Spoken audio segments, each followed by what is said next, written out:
may matapos, ganun. Oo, gusto pa. Gusto ko pa mag-aral uli. Okay. Ako nga pala si Kenneth C.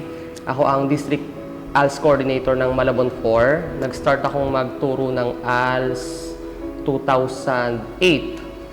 So, 5 years. Nag-start akong maging instructional manager muna. Then, after 3 years, naging coordinator. So, 2 years na ang coordinator ng Malabon 4, District 4 ng ALS. Yan.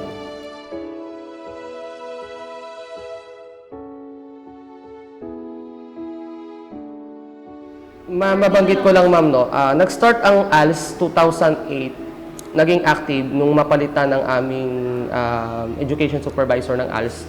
Nag-start kasi ang ALS Mana pa, Division of Mana, Malabon na Botas. 2008, nahati ang Malabon na Botas, nagsarili ang Malabon, nagsarili ang Nabotas. In that case, natutukan maigi alternative learning system. So, nag-start kami ng passer namin ng Siam, ang passer. 2009 naging 24, 2010 naging 81, 2011 nagkaroon kami ng 340 passer. So pataas ang pataas.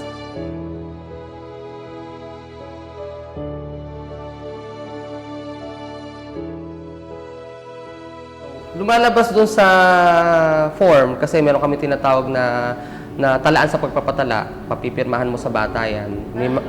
Yes, parang enrollment form kung tawagin. Pero kung tawagin namin sa Tagalog, talaan sa pagpapatala. Kasi hindi kami pwedeng mag-English dahil iba hindi makakaintindi.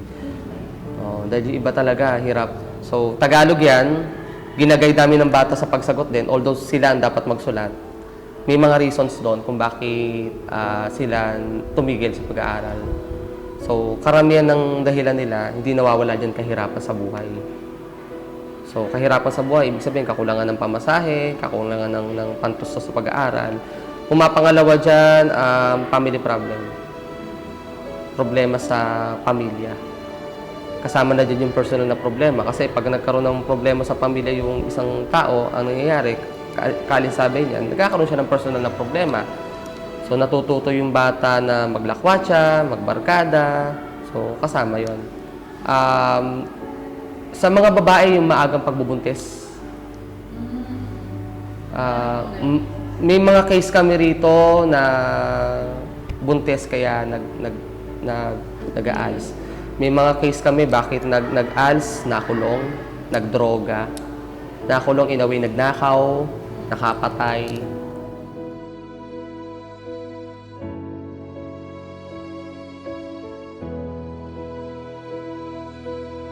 Marami. Dito, iniiwasan kong umabsent as coordinator kasi may mga case na pag umabsent ako, sad to say, ang maiiwan ko mga implementers. Karamihan na implementers ko rito, elementary teachers. Iba ang approach ng elementary sa secondary. So, ang elementary teachers, pag pumalong sa desk, gusto nila tahimik na ang bata. Ang problema, ang bata natin sa ALS, matatanda. So, pag pumalo kang ganon, hindi mo matatakot yan. May case ako na absent ako that time, nasa seminar, tinatawagan ako ng isang implementers ko because may barangay, pinapabarangay niya yung mga estudyante dahil binabastos siya. Ako kasi, secondary, lahat nagdaan sa akin yan eh. So, not necessarily takot, may respeto. May respeto. Na-earn nyo na po yung yung respeto nila. Kaya pag ako ang nagkaklase, talagang tahimik. At the same time, yung approach alam ko na sa kanila eh. Pakikisamahan mo rin kasi sila, ma'am. Yung mga yan, most especially mga lalaki, pag na-feel nila na mahal mo sila, na-feel nila na pinapahalagaan mo sila, papahalagahan ka rin nila.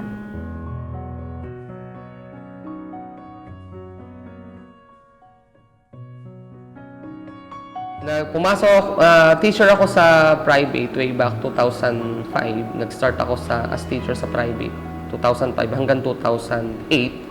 From 2008, lumipat ako ng public. So pagkalipat ng public, na permanent ako ng public, that time, nag-start kaagad ako sa ALS. Pinasok ako as instructional manager ng principal ko sa high school without any knowledge. Ano ba yung instructional manager? So, syempre, baguhan ka. So, sunod-sunuran ka. Tapos nalaman ko, ito pala yung buhay nun. From the start, hindi ako, parang ayoko eh. Kasi sabi ko, wow, first time ko magturo ng public, culture siya kagad na gano'n. From private, di ba? Yes, talagang malaki yung adjustment. Pero as time goes by, nakita ko, minahal ko yung trabaho, ma'am, kasi sobrang, sobrang yung passion mo talaga na makita mo na matulungan mo, ma'am, yung bata from nothing to something, ang laking bagay. Yung talagang bata na drop out mo sa high school, na talagang sobrang siraulo, sobrang siga, tapos pumasa, babalik sa'yo, na ang ganda ng trabaho, na ma'am, sir, eto na ako.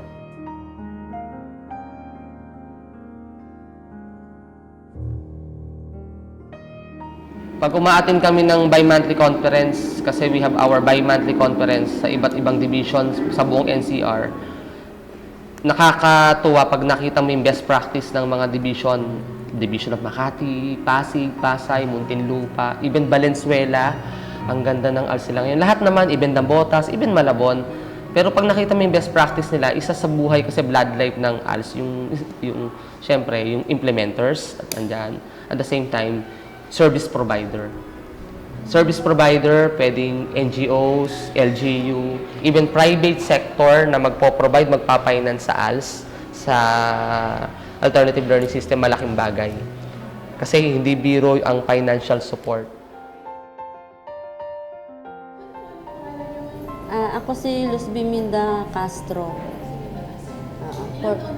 48 na ako eh. Rolando Nacional. 33 years old.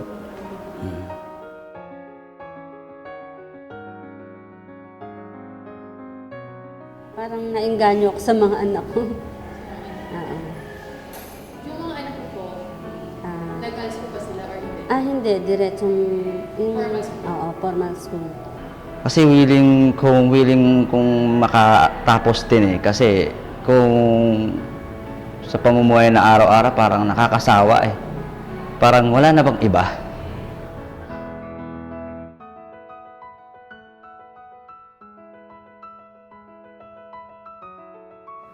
Nagtatrabaho ako sa salon as OIC. Diyan sa may perfect grooming salon. Lang, simple lang naman. Kasi pag nasa bahay, trabaho mo lahat, ganun. Ikaw yung naglalaba, nagluluto, bago pumasok sa trabaho. Tapos, pag-trabaho po. After nung papasok na ako sa trabaho ko.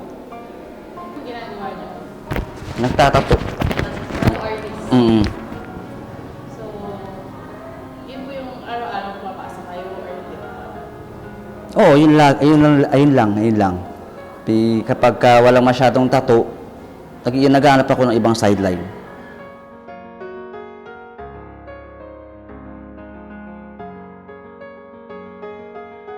Sabi sa inyo na, ma, kailangan mo mag-aral. Hindi, wala. Ako lang sa sarili ko. Kasi parang yung parang naengganyo ako sa kanila, masipag sila mag-aral, tapos ako parang wala naman. Wala akong narating. Yung isang anak ko nga nahiya siya, sabi niya, huwag ka na mag-aral, nakakaya. Sabi ko, ayoko, gusto ko mag-aral eh. Yun lang. So nakapag-asawa ako, balikbayan, tinira niya ako sa Tanyong, Malabon. So nakaalis na siya, bago kami maghiwalay, nag-aaral na ako ng ALS. Bago kami magkahiwalay ng lugar. Sabi ng misis ko, mas maganda yung mag-aaral ka, mas maganda yung may alam ka.